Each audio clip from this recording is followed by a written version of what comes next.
it's your girl J-me Scorpio AF Astrologer, and I want to talk to you about the 3 best things you can do and work on during Venus and Neptune retrograde. These are boundaries, finances, and relationships. We're going to talk about boundaries first because this is the most requested topic. The reason why it's the best time during these 2 retrogrades to work on your boundaries is because Venus, being the ruler of Taurus, represents things that support you and your physical body, because it's all about resources such as food, your family, your finances, and this also includes your boundaries. This is especially true in the case of Taurus because Taurus is the most stabilizing sign. It's the fixed earth sign, it's very sturdy. So this is an area that you could really leverage that support because Venus is about things that support you. It also represents healings. So getting clarity during this retrograde to focus on what are your values, what are the things that support you, what does boundary look like for you, what's most going to be healing and beneficial and stabilizing for you. It's an excellent time to focus on these things. Now, particularly when it comes to boundaries, this is a Neptune and Pisces matter. Neptune, it's not only the higher octave of Venus, but it's also the modern ruler of Pisces. And Neptune and Pisces, it dissolves boundaries. So if you're having issues with creating boundaries, setting boundaries, really like being able to enforce it, all of these things, this is a Neptunian Pisces matter. Now, that makes focusing on this during Neptune retrograde all the more important, but also we have Saturn retrograding and in Pisces right now too. So this is a great time to be looking at what is the best way to correct and create boundaries, because that's what Saturn rules. Saturn is about creating that boundary while Neptune is about dissolving that boundary. And there's got to be a certain level of forgiveness, wisdom, understanding, self-reflection, right? And that's the energy that Neptune brings in. So this is an excellent time to really focus on these things. So what I recommend is take this time to reflect on what does boundary look like for you? What's the kind of relationship that you have with boundaries right now? What are you not receiving? What do you want to receive? And I want you to go ahead and write this down, okay? Because right now Neptune is retrograding, but Venus hasn't retrograded yet. And the thing is, once the planet starts retrograding, this is the best time to work on whatever you started before that planet went into retrograde. So really take advantage of this time and this energy and get clear on this. And right now, it's such a beautiful time to do this because the Sun and Mercury are in Cancer.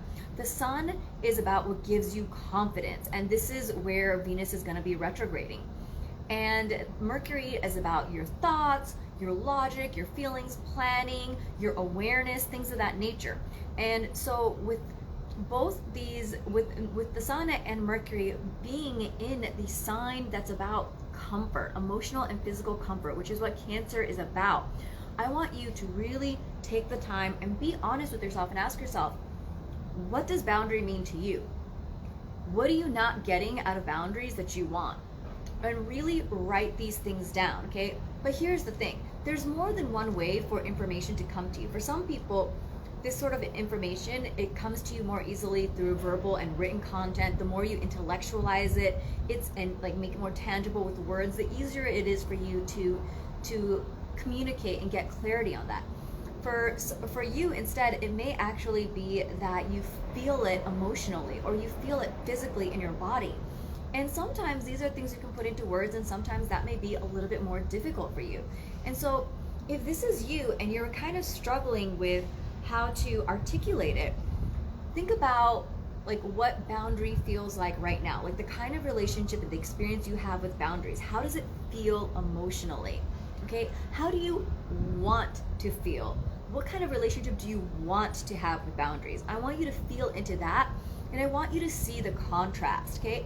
And then think about the distance that you have and consider what are some things that you can do and not do in order to get to where you want to be. Okay, this is the feeling way of figuring it out. Now, if this is something that you want to use, but you don't quite know how it works like, or you still want to put some words to it, I recommend that you download the Feeling Wheel map, and you can use this as a reference guide. So this is something that you can do to sort of get some clarity and say, this is how this feeling that I'm experiencing, this is the vocabulary, this is the adjective, this is the word, this is how I feel, this is how I want to feel, so that you can kind of ground that energy a little bit more. Now, if it's easier for you to kind of understand and conceptualize this in your body, I want you to think about, how does boundaries feel to you right now? Is it comfortable? Does it not feel good for you? What does it feel like? And maybe you have a good feeling when it comes to boundary, but you struggle with implementing it. In which case, get clear with that feeling and be like, okay, this is where I feel it in my body. This is, where I'm feeling the sensation. Get clear on that. And so when your body deviates from that, this is your physical GPS boundary, and maneuver yourself in a way so that you can anchor yourself in that feeling that is ultimately beneficial for you. Now, if you're not able to get that good feeling, then think about how you feel right now with boundaries. How do you want to feel? And maybe you're at the place with whether you're trying to navigate and get clarity on this verbally, emotionally, physically. You may not know how you want to feel or want to experience, but at least try to focus on and get some idea of like what you don't want to experience. Because if you're struggling with boundaries, you know how it doesn't feel good. You know why you don't enjoy that experience, that there's something going on that makes you want to make a change. You see what I'm saying? And so you may not have experienced what boundaries actually look like, but you know what you don't want to experience. So use that as a map first, and then you can always build on that. But I highly recommend that you write this down just so that it's not just conceptual. And I say this particularly because boundary issues are related to, like I said, Neptune and Pisces. So when you want to create boundaries, this is more material. Even if it's verbalizing it, you're saying, this is okay, this is not okay, this is what I want, this is what I'm reinforcing, this is my requirements, right? That's that energy that you want to be in. So you want to be clear, you want to be direct, you want tangible references, you want to be explicit, you want to use the energy of Saturn that's in Pisces right now. And even if Saturn wasn't in Pisces right now, Saturn is very much a stabilizing planet, so you want to use that energy. And also because Neptune, being the modern ruler of Pisces, is all about dissolving boundaries, the opposite sign in the opposite axis has the opposite experience. And so this is Virgo, and this is why Virgo has very good boundaries, and Virgo is ruled by Mercury. This is another reason why I want you to write down what your boundaries are, what you don't want to experience, what you don't like right now, what you'd like to experience.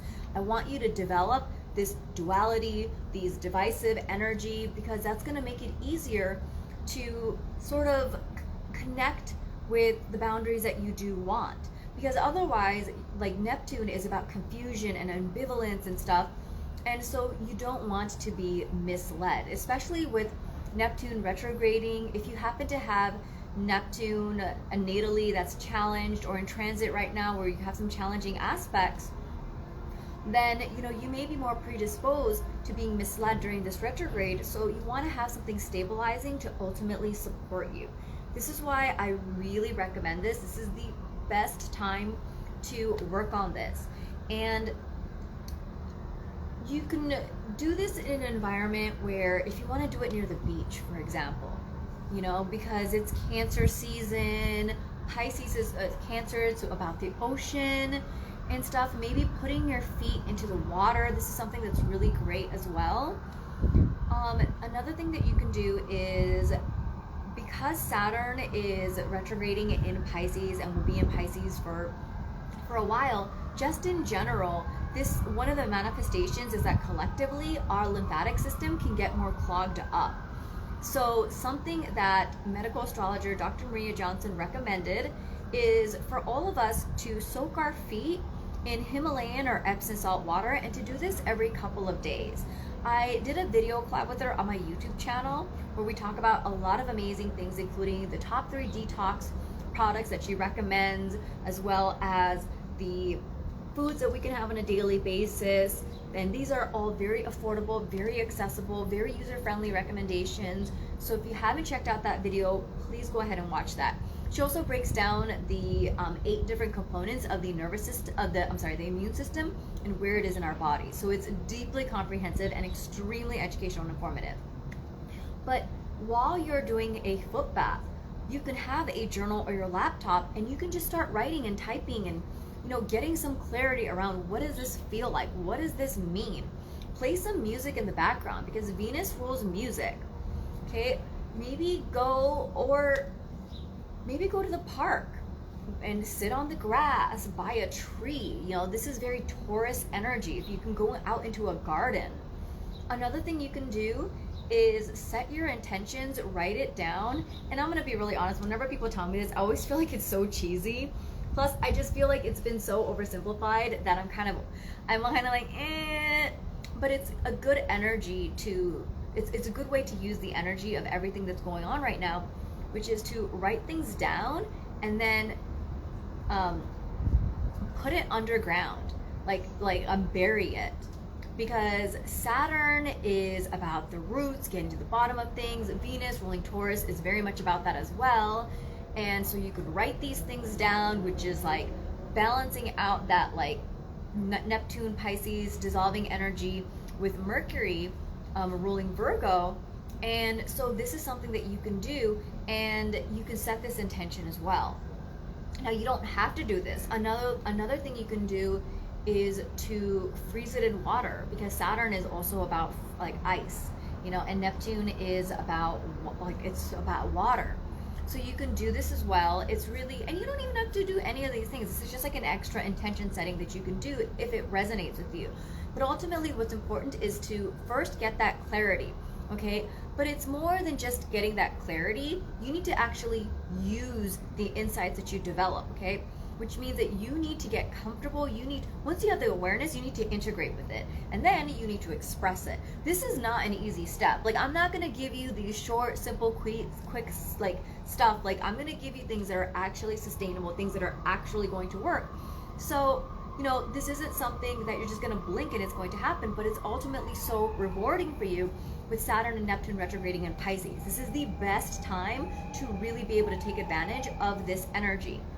So once you get this clarity, okay, now I want you at home to practice saying these things. This is called scripting, because you have your current programming of how you handle boundaries. And if, for those of you guys who have reached out to me and told me that you want to work on boundaries, that you're not getting the things that you want. And that could be a combination of the people who are in your life who aren't respecting you, or people who need to create, like, for you to have that discussion with.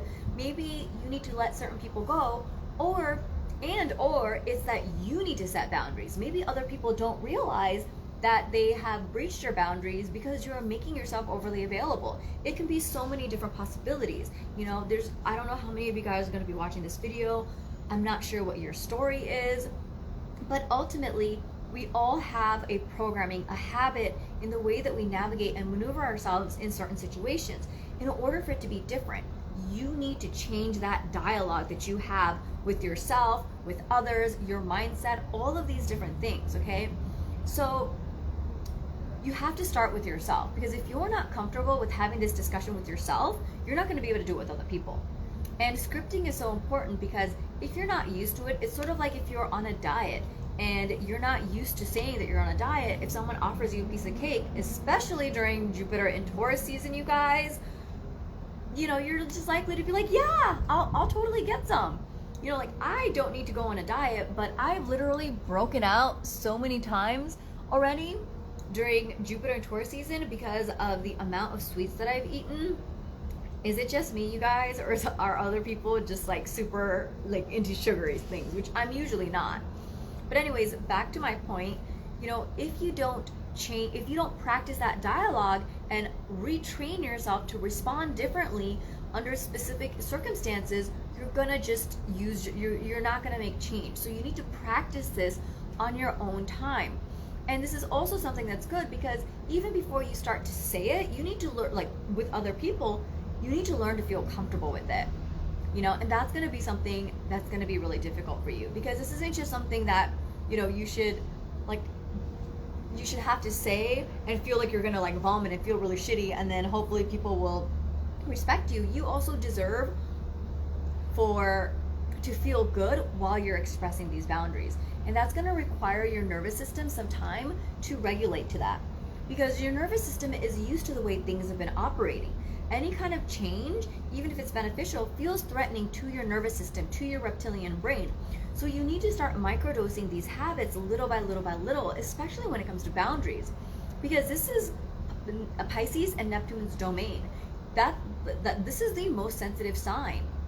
And so you have to be gentle with it.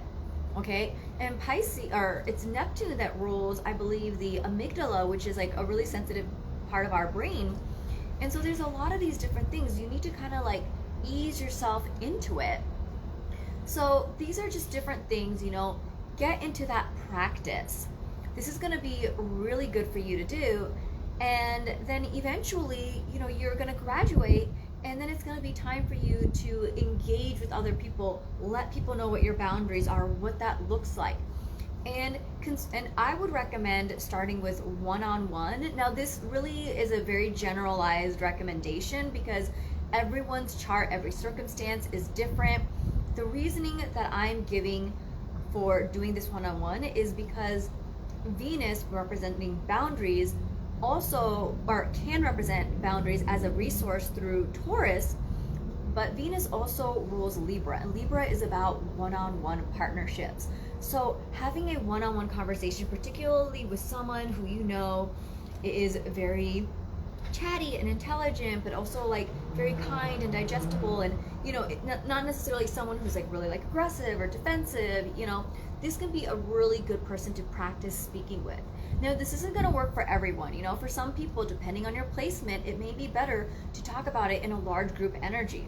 Depending on where your Aquarius placement is, for example, you may be someone who actually gets energy from large groups, in which case this will be better for you in that situation. So again, it really does depend. If you want to know more specifically about the best way for you to manage this, book a reading with me. I do have one called Your Badass Energy Bitch. It's designed specifically for empaths and people who struggle with boundaries. And for those of you guys who are clients of mine from back in the day when I was a coach, this is basically the adapted version of the coaching program that I had. So this is something that you can do, but I just wanted this to be information that anyone can utilize. So to recap, let's see, with Neptune and Venus and Taurus, all of these things, I believe I covered everything in regards to boundaries. If I didn't, I'll be sure to comment on it below. Now, if you have any questions based on what I said, or if you have any insights that you have around your chart because you have some challenges, comment below with your information, and for the first few who comment, I'll be able to give you some tips and insights for you. This is part 1 on the 3 best things you can do during Venus and Neptune retrograde. I'm going to have 2 more videos. One will be on finances, and the other one will be on how you can work on relationships during this retrograde. I hope you have a beautiful retrograde and that you transform the kind of relationship that you have with boundaries. Bye!